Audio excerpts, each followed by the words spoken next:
Were I immortal, I would be one of the many. Were I birthed of none, I would be one of the very few. Though I can claim neither pure mortal nor immortal blood, I, along with a handful of others, can lay claim to both. Demigods, we are called by those who share our immortal lineage. A curse of the gods, we are called by those who do not. For we are born of both greatness and of shame, whereas the mortals of Jeb can create life through the consummation of their love. We, the curse of the gods, are conceived in both passion and in secret.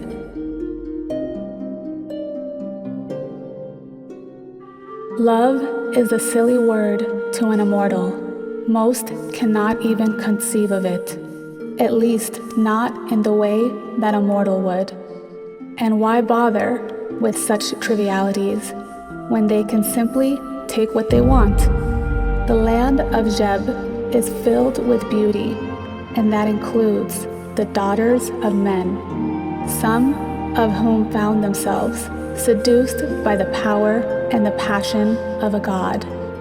Touched by an immortal light so bright, they had little time to consider the consequence. For those immortals, star-kissed from the bowels of Nun, never failed to leave just a small piece of their immortal lineage with those whom they had chosen to be so intimate.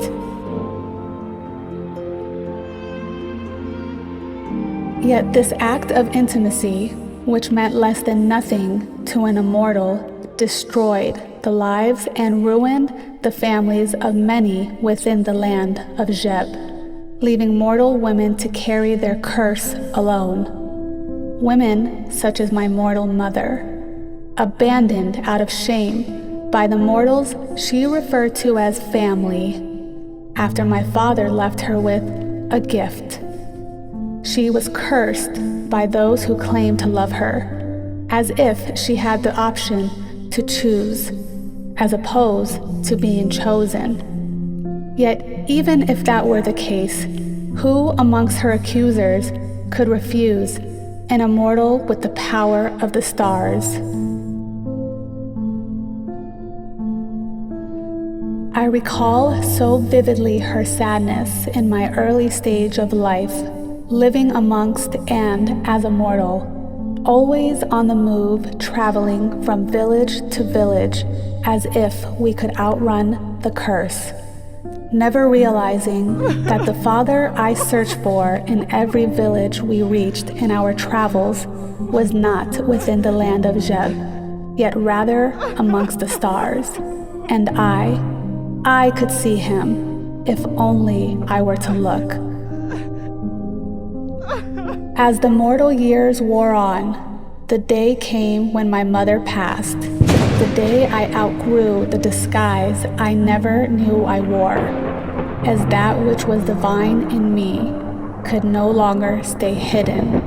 It was on that day my mortal mother passed that my new mother arrived. I had seen her before and cowered in her presence. I had basked in the glory of her light, yet never summoned the courage to see her face. But this time, I stared deeply into the majestic eyes of Grand Isis as she materialized in front of me. Eyes that instantly conveyed both love and compassion, yet held fast by an even deeper emotion of sadness. I stood in stunned silence until, for the first time, she spoke to me without speaking, and the words she placed in my head were the words I longed to hear all of my mortal life. "Come with me, little one," she said. "I am going to take you home."